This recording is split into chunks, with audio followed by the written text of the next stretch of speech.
Vamos falar agora de Igreja e Estado.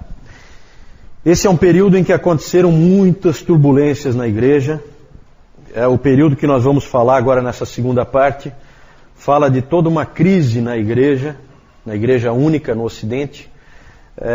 E o Dr. Lloyd Jones, quando ele fez essa palestra aqui, que eu tenho esse livrinho, tem também naquele livro maior, Discernindo os Tempos, tem essa mesma palestra dele, rememorando a Reforma. E aqui ele fala que os nossos dias são dias extremamente parecidos com os dias que antecederam a Reforma. Então prestem atenção nisso, né? Elementos dessa época, em termos de crise na Igreja, crise doutrinária, aumento de ritualismo, todo esse tipo de coisa está voltando para a Igreja, crise moral, inclusive, dentro da Igreja, crentes fracos, tudo isso aí são características que antecederam aquele período da Reforma e que nós vamos estar tratando aqui. Então prestem atenção com isso em mente, naquilo que a gente vai estudar daqui para frente. Vamos falar de Igreja e Estado. Igreja e Estado foi um problema sério nesse período, porque a grande questão aí era a questão da autoridade. Quem é que tem autoridade? Essa questão importunou toda a Idade Média. Porque havia basicamente duas visões.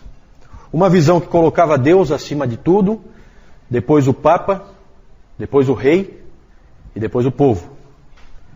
Essa visão os papas gostavam bastante. A outra visão, e os reis nem um pouco, a outra visão era Deus em cima, depois o Rei, depois o Papa e depois o povo. O povo sempre está na pior, né? A única coisa que não muda é a posição de Deus, que por motivos óbvios, e a posição do povo, que é sempre lá embaixo, na pior condição possível, né? Tanto faz se é o Papa ou se é o Rei que estão em cima do povo, o povo está sempre mal. Essa posição segunda, os papas abominavam e os reis gostavam bastante. Então essa questão da autoridade sempre permeou a Idade Média e gerou uma série de crises que nós vamos começar a tratar agora. O professor Calhoun ilustra esse problema com um fato real da história, que é a história de Thomas Becket. Thomas Becket. Esse Thomas Becket foi arcebispo de Cantuária. Vocês já viram que esse arcebispo de Cantuária aparece muito, né? É sempre a principal função eclesiástica da Inglaterra. Ainda hoje é. Só que hoje na igreja anglicana, naquele período na igreja católica, romana, certo? Esse Thomas Becket, ele era chanceler do rei Henrique II da Inglaterra. Chanceler, um primeiro-ministro, um braço direito, vamos dizer assim, do rei. Muito amigo do rei, o Thomas Becket, tanto que o rei colocou ele nessa posição. Ele era então o chanceler. Ele ficou durante 8 anos exercendo essa função, muito competente, o Thomas Becket. E ele eu sempre coloco as datas, ali eu não coloquei, né? O Thomas Becket nasceu em 1120 e morreu em 1170. O Henrique II tinha então o Thomas Becket como seu braço direito, só que havia uma outra função mais importante do que essa, lá na Inglaterra, mais importante do que a de braço direito do rei, que era a de arcebispo da Cantuária. E esse cargo ficou vago. E aí os reis sempre procuravam colocar nesses cargos, mesmo que sejam cargos da igreja, eles procuravam colocar gente deles, que é o problema da investidura leiga, que sempre incomodava os papas. Só que os reis, eles faziam questão, eles achavam que se era para eles terem domínio sobre o povo, eles precisavam controlar essas funções, de bispos e arcebispos especialmente. E aí a ideia do Henrique II foi colocar o Thomas Becket, tirar ele de braço direito ali, e colocar ele como arcebispo de Cantuária. Só que ele não era nem ordenado, ele não era nem um padre. Então, rapidamente, se providenciou ali, de alguma maneira, que ele fosse ordenado e se colocou o Thomas Becket nessa posição. E o rei Henrique II ficou bastante feliz com isso, porque tinha um homem da sua confiança ali. O problema é que Thomas Becket mudou. Parece que quando ele foi investido daquele cargo, dentro da igreja, ele entendeu que aquilo era uma responsabilidade dele, importante. Ele era um homem de assumir realmente as responsabilidades. E aí ele, então, parou de fazer o jogo do rei e chegou ao ponto de ir para Roma, entregar o cargo para recebê-lo de volta do Papa.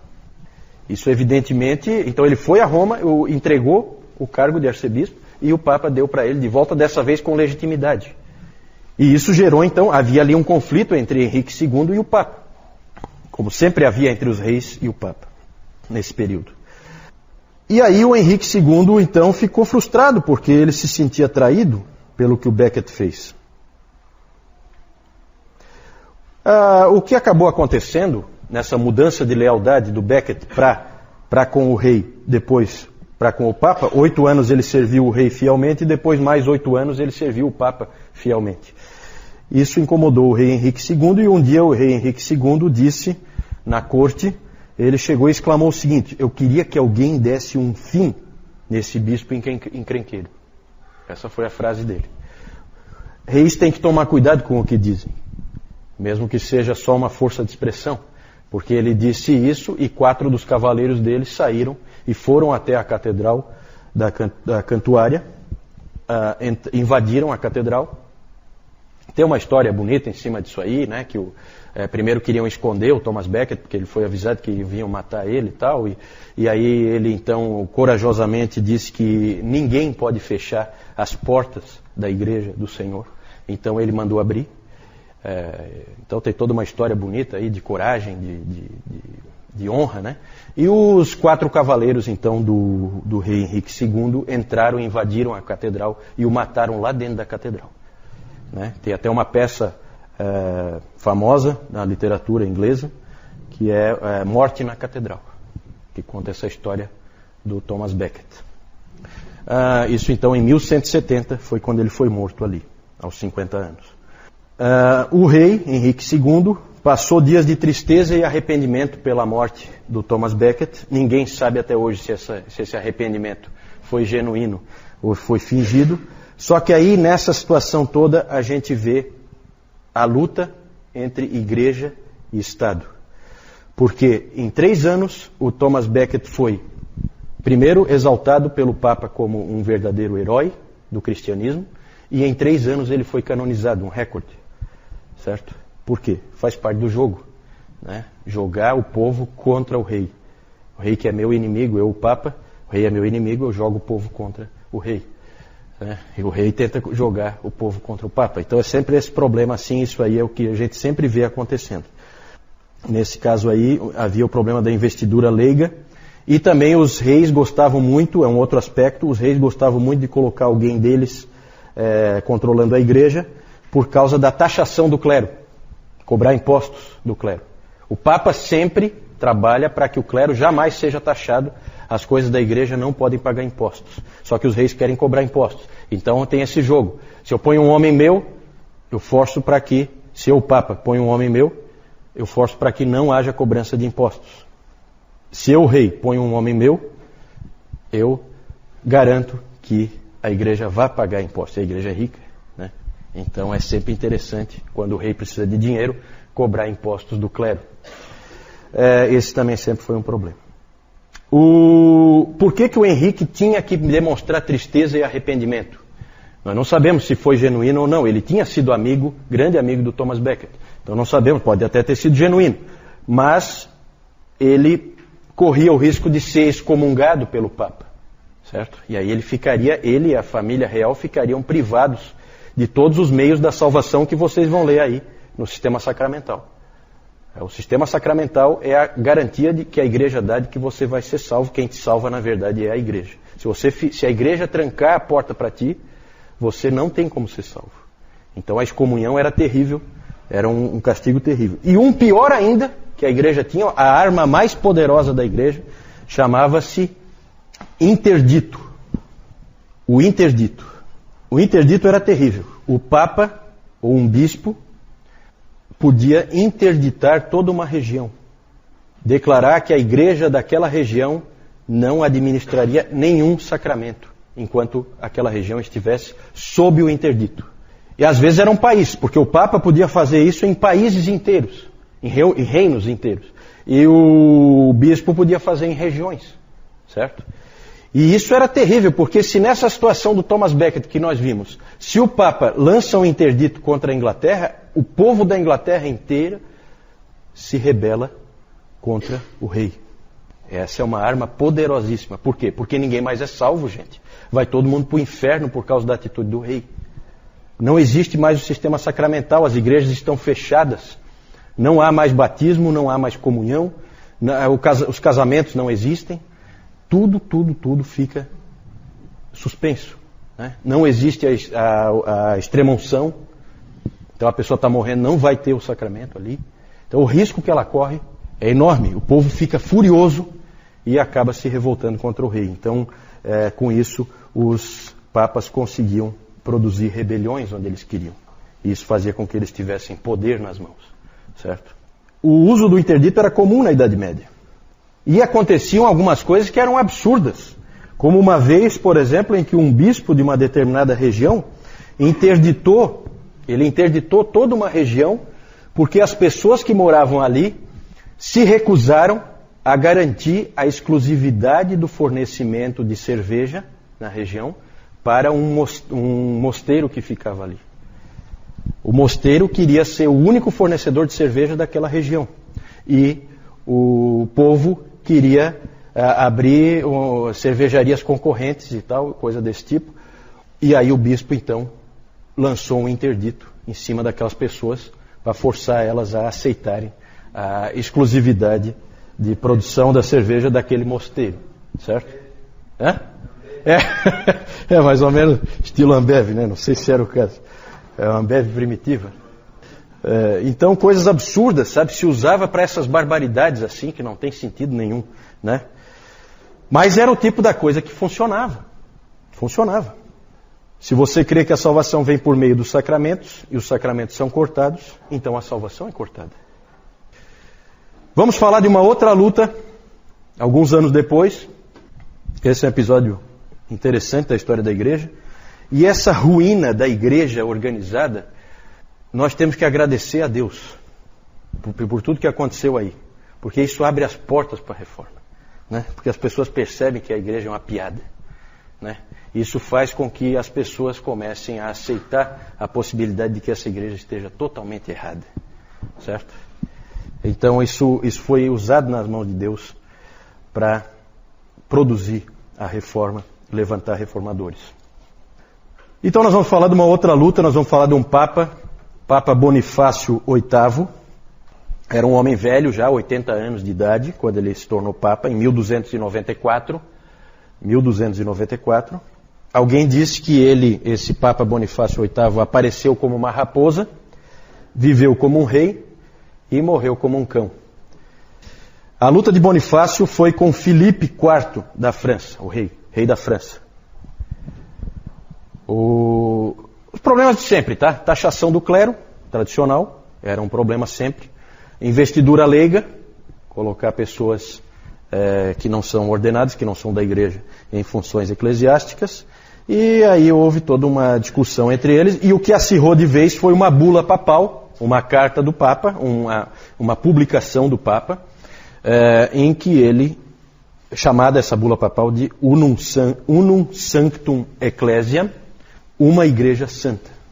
Nessa bula, o Bonifácio, ele afirma a supremacia da igreja sobre os reis, dentro daquele modelo que a gente colocou lá no início. Então a igreja está sobre os reis, e ele alegou que o poder secular, quando o poder secular erra, o poder supremo, o Papa, tem o direito de corrigir e mandar fazer diferente. É isso que ele põe lá naquela bula, certo? E que quando o poder supremo, que é o Papa, erra, só Deus pode corrigir. Bem bolado, né?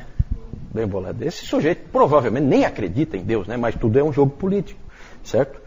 E ele então lançou essa bula. Essa bula, tudo isso aí não é novo, tá? Tudo isso aí já vinha há muito tempo, ele só reforçou. Só que ele acrescentou nessa bula uma coisa nova.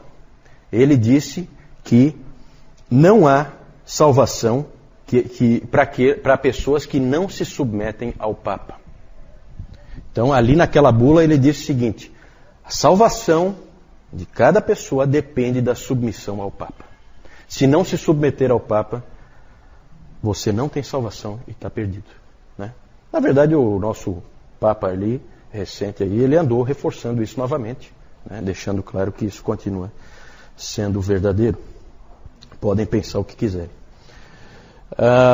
Só que ele não contava, na verdade essa bula, o Bonifácio tinha certeza que ele ia conseguir os efeitos de sempre, fazer o povo ficar do lado dele contra o rei. Só que ele não contava com uma coisa que estava surgindo nessa época, na virada do século XIII para o século XIV. Começou a surgir na cabeça das pessoas o nacionalismo. As pessoas começaram a se sentir pessoas pertencentes a nações. Então, as pessoas que viviam lá na França começaram a se sentir francesas. As pessoas que viviam na Inglaterra começaram a se sentir inglesas. Isso começa nesse período. Então, ele não conseguiu todo o apoio que ele queria, o Papa Bonifácio.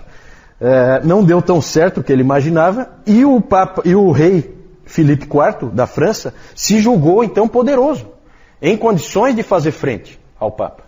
E aí, então, ele convocou nobres da França e nobres do norte da Itália para que investissem contra esse Papa, que estava falando demais e que estava prejudicando os assuntos deles, dos nobres, né? E realmente fizeram isso, montaram um exército, foram até Roma e capturaram o Papa. E ele foi preso, o Papa, e morreu na prisão como um cão, né? Como aquele cara disse. Chegou como uma raposa, viveu como um rei e morreu como um cão, né? Preso numa gaiola. O que aconteceu depois disso é o que é conhecido na história de cativeiro babilônico da igreja. Porque agora o papado estava nas mãos do rei da França. O rei da França tinha o controle da igreja, certo? Tanto que a sede da igreja deixa de ser Roma nesse período e passa a ser a cidade de Avignon, na França. Certo? Então é um fato bem interessante. Roma deixa de ser a sede da igreja romana. Muito esquisito. Devia ser Igreja Católica Avignoniana, né? Alguma coisa assim, não sei. Ele é chamado, esse episódio, de cativeiro babilônico da igreja porque ele durou aproximadamente, considerando o tempo inteiro aí, de tudo que aconteceu, ele durou aproximadamente 70 anos. A semelhança do cativeiro babilônico dos israelitas, né? Então foram 7 papas que estiveram à frente da igreja em Avignon, certo? Todos os cardeais, que são os que escolhem o papa, todos eles franceses, né? Então uma coisa totalmente controlada pelo rei da França, certo? Esses papas aí viviam que nem reis, num palácio em Avignon, certo? Com uma situação regalada, tranquila. Até o dia que Gregório XI, um desses papas, achou que, e aí se diz que houve muita influência da Catarina de Siena, que depois nós vamos falar dela bem rapidinho, só vamos citar. Esse Gregório XI voltou para Roma, né? Então depois do cativeiro babilônico ele resolveu voltar para Roma e se estabelecer de novo o papado lá em Roma, certo? Só que esse Gregório XI, quando chegou em Roma, ele logo morreu. Ele morreu em seguidinha, não deu para ele se estabelecer lá, não deu para ele ficar firme lá em Roma novamente. E aí então, os cardeais se reuniram porque tinha que ser escolhido um novo papa, certo? Não é assim que funciona? Os cardeais se reuniram em Roma e houve um conclave lá dos cardeais bastante conturbado, porque houve lá uma turba lá em Roma que invadiu várias vezes o local, certo? Colocando pressão em cima dos cardeais para que eles elegessem um papa italiano, né? Depois de um reinado francês aí por um bom tempo, que fosse de novo escolhido um italiano. E na pressão eles acabaram de fato escolhendo um italiano, certo? Os cardeais. Só que quando eles saíram de Roma, depois da escolha desse novo papa, quando eles saíram, eles se arrependeram. E resolveram considerar nula aquela eleição e escolher um novo papa. Aí escolheram outro papa. Aí havia agora 2 papas, certo? A existência de 2 papas é um problema seríssimo para a igreja nesse período. É conhecido esse momento como o grande cisma do Ocidente, certo? Houve o grande cisma da igreja, Vocês lembram, 1054, separação entre Igreja Ortodoxa Oriental e Igreja Católica Romana, certo? E agora há o grande cisma do Ocidente. É a Igreja só do Ocidente se dividindo, ficando com 2 cabeças. Era assim que se via, certo? Isso gera um problema terrível, por quê? Porque os 2 papas é assim, um excomunga o outro, imediatamente. Isso é de cara. Um excomunga o outro, certo? Portanto, todos os que tiverem sob aquele papa excomungado, todos os sacramentos não têm validade alguma. Então, você escolher com que papa você fica é uma decisão difícil, certo? E essa era uma decisão que os reis tinham que tomar. É claro que o rei da França logo optou pelo papa francês, lógico, né? A Inglaterra, o que a França fizer, a Inglaterra faz o contrário. Então, a Inglaterra logo apoiou o papa italiano, romano. E a Escócia também. O que a Inglaterra fizer, ela faz ao contrário e sempre com a França, porque a Escócia sempre andou lado a lado com a França. A Escócia também logo apoiou o Papa francês. E o imperador ficou meio em cima do muro, meio na dúvida. Imperador, quando eu digo, pensem em Alemanha, tá? Porque o imperador que eu estou falando é o Santo Império Romano. O Santo Império Romano não é nem santo, nem império, nem romano. Né? Lembram disso? Né? O Carlos Magno foi o primeiro e tal. É um império germânico, certo? Não é exatamente a Alemanha, mas pega toda a Alemanha e partes ali da França, partes da Itália, né? Para a gente ter se localizar do ponto de vista geográfico. Passa a ter 2 papas, tem essa questão de como é que nós fazemos agora, quem é o papa verdadeiro, nós não sabemos, o que fazer. Uma das ideias que se achou foi, vamos convocar um concílio para resolver esse problema. Inclusive se chegou à ideia de repente, não, vamos eliminar a figura do Papa e vamos começar a governar a Igreja através de um concílio que se reúna regularmente e tome as decisões da Igreja. Tomar as decisões não mais uma pessoa, mas um colegiado, né? Essa foi uma ideia que surgiu. Essa ideia foi levada à frente e foi convocado um concílio na cidade de Pisa, na Itália, lá onde tem a torre, né? Torre de Pisa, e esse concílio acabou elegendo, então, um outro papa, certo? Um terceiro papa. O problema é que os outros 2 papas, que deviam renunciar, ignoraram o concílio, não deram bola para ele, e nenhum deles renunciou. Então agora se tem 3 papas. Então a situação não é das melhores, né? Realmente é uma situação complicada. Passou-se a ter 3 papas. Alexandre V, o Papa de Pisa, ele logo morreu e aí assumiu um sujeito que tinha sido um pirata mesmo, que assumiu o nome de João 23, certo? Aí algum de vocês pensa, não, mas João 23, conheço, foi um papa agora há pouco tempo, né? Justamente, os papas de Pisa foram todos considerados antipapas. Todos eles foram considerados, depois quando a Igreja Católica Romana conseguiu se restabelecer, então todos os que não faziam parte da linhagem que prevaleceu foram considerados antipapas, e então esse João 23 aí foi considerado que não é papa coisa nenhuma, né? E aí durante 500 anos ninguém pegou esse nome João, que era um dos mais comuns, tanto que estava já no 23, né? E ninguém mais pegou, porque era encrenca, né? Então quando o italiano lá, o Giuseppe Roncalli, assumiu esse nome em 1960, eu acho, né? Foi quando ele assumiu. Percebeu-se que esse cara ia fazer alguma coisa diferente, né? Pela ousadia dele em pegar esse nome, né? Certo? Por fim, o Concílio de Constança. Esse Concílio de Constança é um concílio famoso, importante, desastroso na minha opinião. O Concílio de Constança em 1415, foi um concílio que durou 4 anos. Ele acabou organizando as coisas, o conciliarismo triunfou, passaria então a haver o governo da Igreja por um concílio, certo? Por incrível que pareça, a Igreja Católica Romana não foi sempre governada por papas, né? É claro que eles vão fingir que foram sempre e vão jurar de pé junto que foram, mas é mentira. Esse modelo então de conciliarismo triunfou, os 3 papas foram forçados, aí pela força mesmo, a abdicar, todos os 3, e eles abdicaram. e foi então eleito um novo Papa, Martinho V. E esse Papa, o problema é que esse Papa, logo que ele assumiu, ele gostou da condição de Papa e ele imediatamente proibiu que se apelasse a qualquer corte acima do Papa. Praticamente ele bloqueou o acesso ao concílio.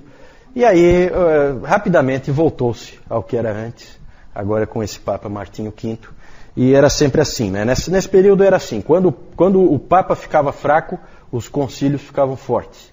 Quando o Papa ficava forte, o concílio ficava fraco. E, no fim, o papado acabou ficando forte e acabou prevalecendo, e a ideia dos concílios foi abandonada completamente. Esses acontecimentos todos, esse desastre aí, foi importante para abrir o caminho para a reforma. E aqui nós estamos tratando de igreja e Estado, desses conflitos e tal que ocorreram, mas também eu já quero deixar claro para vocês, já falei antes dos clérigos que no Concílio de Latrão foram obrigados a vestir roupa diferente para serem identificados quando vão no prostíbulo, por exemplo, né? Mas também a situação do papado nesse período não era muito melhor. E é claro que a figura que logo vem à mente, quando se fala em absurdos cometidos por um Papa, absurdos morais, vem a figura do Papa Alexandre VI, mais conhecido como Rodrigo Borgia, certo? Os Borgia, né? Essa turma aí, devia ser os Corjas, né? Porque realmente era uma turminha que todo tipo de imoralidade eles cometeram, tá? O Rodrigo Borgia, ele foi nomeado Papa por influência do Calixto III, tio dele, que meio que forçou a barra para que ele fosse nomeado. Era um cargo meramente político. Esse Rodrigo Borgia, ele tinha 4 filhos, 3 filhos e uma filha, coisa que não poderia, né? Não podia nem para um padre, que dirá para um Papa. Ele colocou o filho dele, César, colocou como principal cardeal. Esse César acabou se tornando um dos homens mais poderosos da Europa, né? E eles tinham uma filha, Lucrécia Borgia, com quem tanto o Rodrigo como o César tinham um relacionamento incestuoso, né? Esse era o Papa que tinha nessa época, né? Um sujeito de primeira linha, né? Isso é depois, tá? Isso é um período mais no fim desse período aqui, mas bem no período que antecede a reforma ali, né? Para lembrar do Rodrigo Borgia, onde é que está esse cara? Lembre do descobrimento do Brasil. Ele era o Papa no descobrimento do Brasil. Ele assumiu o papado no descobrimento da América, 1492. Né? E ele ainda era o Papa em 1500. Então, dali faltam ali alguns anos para vir a reforma protestante. Né? E vocês veem que tudo isso aí, todas essas barbaridades, abriram caminho para a reforma. Né? Porque todo mundo via que essa igreja que havia ali era uma piada, né? Que de cristianismo ali não tinha absolutamente nada. Antes da gente vir, aí só para vocês verem, o Thomas Becket sendo assassinado na catedral, né? Os 4 cavaleiros do Henrique II assassinando. Aí olha só o santinho ali, ó, Papa Alexandre VI, Rodrigo Borgia, espanhol, tá? Aqui o palácio, essa é uma foto atual, essa foto aqui do lado de cá, né? Lá é uma foto um pouquinho mais antiga, mas também é uma foto do Palácio Papal de Avignon. Certo? Lá os papas se estabeleceram durante um bom período ali, aqueles 70 anos, do cativeiro babilônico da igreja, assim chamado. Né? Aqui só um gráfico, né, para vocês terem uma ideia, mais ou menos. Em 1378 aqui, então, você tem ali a morte do Gregório XI. Lembra que ele foi para Roma e já morreu? E aí então escolheram Urbano VI. Mas aí se arrependeram. Não, Urbano VI não. Não vale. Vamos eleger outro. Aí elegeram o Clemente VII, que é Papa de Avignon. Certo? Então 2 papas. Tá? Aí aqui continua Bonifácio IX, Benedito XIII, dos papas de Avignon. E aqui, então, o concílio de Pisa escolhe o Alexandre V esperando que os outros 2 abdiquem. Nem o Benedito XIII de Avignon abdicou, nem o Gregório XII de Roma abdicou. Então ficamos com 3 papas, certo? Aí os 3 foram forçados a abdicar, que é o João XXIII, Gregório XII e Benedito XIII, e aí o Martinho V assumiu. Todos esses caras aqui não valem para a Igreja Católica Romana hoje. Esses de Avignon aqui, e nem esses aqui. Os outros de Avion, esses valem do cativeiro babilônico, né? Mas esses aqui que tinha junto, aí só vale essa linha aqui, ó. Os outros não valem, certo? Só para vocês se situarem aí. É o grande cisma do Ocidente.